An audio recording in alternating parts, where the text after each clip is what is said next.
علیکم، قصہ گو میں خوش آمدید۔ آج ہم ایک کتاب کے بارے میں ڈسکس کریں گے اور یہ بتاتے ہوئے مجھے کوئی تعجب کی بات نہیں ہے کہ اس کتاب کی دنیا بھر میں 2 ملین سے زیادہ کاپیاں فروخت ہو چکی ہے اور 30 سے زیادہ غیر ملکی زبانوں میں اس کا ترجمہ ہو چکا ہے۔ تو آئیے ہم اس کتاب کے بارے میں ڈسکس کرتے ہیں۔ اس کتاب کا نام ہے دا پاور آف نو۔ یہ ایک روحانی گرو ایکارٹ ٹولی کی کتاب ہے جو امن اور خوشی حاصل کرنے کے لیے موجودہ لمحے میں جینے کی اہمیت پر زور دیتی ہے۔ کتاب میں اس بات کی کھوج لگائی گئی ہے کہ کس طرح انائی دماغ خیالات اور جذبات کی شناخت کے ذریعے مصائب پیدا کرتا ہے۔ ٹول بیداری پیدا کرنے اور مسلسل ذہنی چہچہاہٹ سے الگ ہونے کے لیے ذہن سازی کو ایک مشق کے طور پر متعارف کراتے ہیں۔ موجودہ لمحے کے سامنے ہتھیار ڈالنے اور کیا ہے کو قبول کرنے سے قارئین انا پرست شعور سے بالاتر ہو کر روحانی روشن خیالی کا تجربہ کر سکتے ہیں۔ ٹولے روزمرہ کی زندگی اور تعلقات میں موجودگی کو ضم کرنے کے لیے عملی بصیرت اور رہنمائی پیش کرتے ہیں۔ آخر کار کتاب کا مقصد افراد کو ان کی حقیقی ذات کے بارے میں بیدار کرنا ہے اور موجودہ دور میں زندگی گزارنے کی تبدیلی کی طاقت کو دریافت کرنے میں مدد کرنا ہے۔ ویورز، اب ہم کتاب کے پہلے ٹاپک پر چلتے ہیں جو کہ ہے انا کا تصور۔ ایکارٹ ٹولی کی دا پاور آف نو میں انا کا تصور مصائب کو سمجھنے اور موجودگی میں رکاوٹ ڈالنے کے لیے مرکزی حیثیت رکھتا ہے۔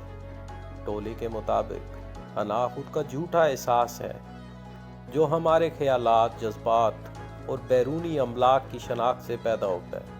یہ ہمارے سروبے آواز ہے جو مسلسل توثیق کی کوشش کرتی ہے، دوسروں سے اپنا موازنہ کرتی ہے اور حالات کا فیصلہ کرتی ہے۔ انا ماضی کے پچھتاوے یا مستقبل کی پریشانیوں میں رہ کر مصائب پیدا کرتی ہے۔ یہ منفی تنازع اور علیحدگی کو پروان چڑھاتی ہے۔ اپنے آپ سے باہر مسلسل تکمیل کی تلاش میں انا عدم اطمینان اور ناخوشی کے ایک چکر کو برقرار رکھتی ہے۔ حقیقی موجودگی کا تجربہ کرنے اور مصائب کو کم کرنے کے لیے ٹولی تجویز کرتا ہے کہ انا کے اثر و رسوخ کے بارے میں آگاہی حاصل کی جائے اور اس کی شناخت کرنا سیکھی جائے۔ اپنے خیالات اور جذبات کو انا سے منسلک کیے بغیر دیکھا جائے اور اس طرح ہم انا کے کنٹرول سے بالاتر ہو سکتے ہیں۔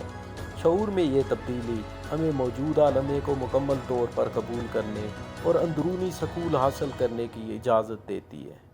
خلاصہ یہ ہے کہ انا، جیسا کہ دی پاور آف نو میں بیان کیا گیا ہے، وہ جھوٹا نفس ہے جو ہمیں ماضی یا مستقبل میں پھنسا کر مصیبت میں مبتلا کرتا ہے۔ انا کے اثر کو پہچان کر اور اس سے الگ ہو کر ہم اپنی زندگی میں موجودگی کو بڑھا سکتے ہیں اور مصائب کو کم کر سکتے ہیں۔ پاور آف نو کتاب میں جو اگلی اہم چیز جاننا ضروری ہے وہ ہے ذہن کی نوعیت اور وقت پر مبنی خیالات اور بیانیہ تخلیق کرنے کا اس کا رجحان۔ ذہن، جیسا کہ ایکارٹ ٹولی کی کتاب دا پاور آف نو میں بیان کیا گیا ہے، وقت پر مبنی خیالات اور بیانیہ تخلیق کرنے کا رجحان رکھتا ہے۔ ذہن مسلسل خیالات کا ایک سلسلہ پیدا کرتا ہے جو اکثر ماضی کے واقعات یا مستقبل کے امکانات کے گرد مرکوز ہوتا ہے۔ یہ یادوں، پچھتاوے اور پریشانیوں پر بسیرا کرتا ہے، خود کو حال کے علاوہ کسی اور طاقت میں پیش کرتا ہے۔ یہ وقت پر مبنی سوچ ذہن کی شناخت اور کنٹرول کے احساس کو برقرار رکھنے کی ضرورت کا نتیجہ ہے۔ یہ ماضی کے تجربات اور مستقبل کی امنگوں کی بنیاد پر ہم کون ہیں اس بارے میں بیانیہ تیار کرتا ہے۔ ذہن ان داستانوں کو ایک مسلسل کہانی تخلیق کرنے کے لیے استعمال کرتا ہے جو ہمیں ہم آہنگی اور مقصد کا احساس دلاتا ہے۔ تاہم وقت پر مبنی سوچ کے ساتھ یہ مشغولیت مصیبت کا باعث بن سکتی ہے۔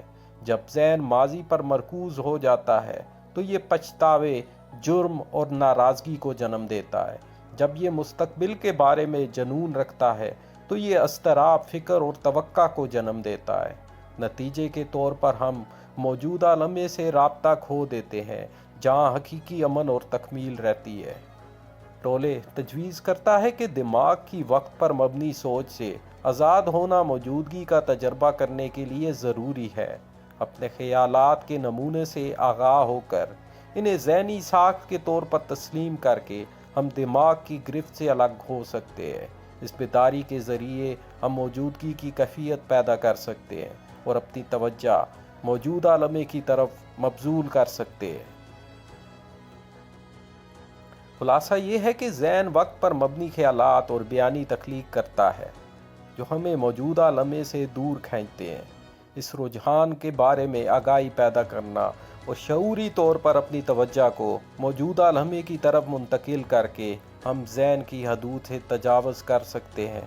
ایکہارٹ ٹولے کی دی پاور آف ناؤ میں موجودہ لمحے میں مکمل طور پر موجود ہونے پر بہت زیادہ زور دیا گیا ہے۔ یہاں کچھ اہم وجوہات ہیں کہ کیوں ہمیں لمحے موجود میں موجود رہنا چاہیے۔ اس کی پہلی وجہ اندرونی سکون ہے۔ جب ہم مکمل طور پر موجود ہوتے ہیں تو ہم اپنے آپ کو ماضی کے بوجھ اور مستقبل کی پریشانیوں سے آزاد کر لیتے ہیں۔ یہ ہمیں اندرونی سکون اور اطمینان کے گہرے احساس کا تجربہ کرنے کی اجازت دیتی ہے۔ اس کی دوسری وجہ صداقت اور بہترین تعلقات ہیں۔ لمحے موجود ہمیں اپنے اور دوسروں کے ساتھ پوری طرح مشغول رہنے کے قابل بناتا ہے۔ یہ ہمیں گہرائی سے سننے، حقیقی طور پر بات چیت کرنے اور بامعنی روابط استوار کرنے کی اجازت دیتا ہے۔ لمحے موجود میں رہنے سے ہم مستند طور پر اپنے آپ کو ظاہر کر سکتے ہیں اور دوسروں کے ساتھ گہری سطح پر جڑ سکتے ہیں۔ اس کی تیسری وجہ بہتر فلاح و بہبود ہے۔ لمحے موجود میں رہنے سے ہم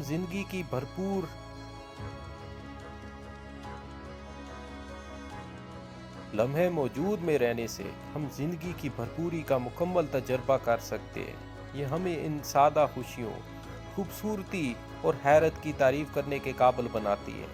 حاضر رہنے سے ہم اپنے مجموعی فلاح و بہبود کو بڑھا سکتے ہیں اور موجودہ لمحے میں شکر گزاری حاصل کر سکتے ہیں۔ اس کی پانچویں وجہ ہے وضاحت اور تخلیقی صلاحیت۔ جب ہم موجود ہوتے ہیں یا لمحے موجود میں ہوتے ہیں تو ہمارے ذہن صاف اور مرکوز ہوتے ہیں۔ ہم اپنی وجدان کے ساتھ زیادہ ہم آہنگ ہو جاتے ہیں اور اپنی تخلیقی صلاحیت کو استعمال کر سکتے ہیں۔ موجودگی ہمیں اختراعی خیالات اور اس کے حل تک رسائی کی اجازت دیتی ہے جو شاید کسی بے ترتیبی یا مشغول دماغ سے پیدا نہ ہوئے ہوں۔ اس سے اگلا فائدہ جو ہماری ذات تک پہنچتا ہے وہ ہے مصائب سے نجات۔ لمحے موجود میں رہنے سے ہمارا دماغ کسی مسلسل سرگرمی سے پیدا ہونے والے مصائب سے آزاد ہو جاتا ہے۔ لمحے موجود میں ہونے سے ہم اپنے خیالات اور جذبات کا مشاہدہ کر سکتے ہیں۔ ان کا استعمال کیے بغیر ذہنی شعور اور انا کی شناخت سے یہ آزادی کے گہرے احساس کا باعث بنتی ہے اور مصائب کو کم کرتی ہے۔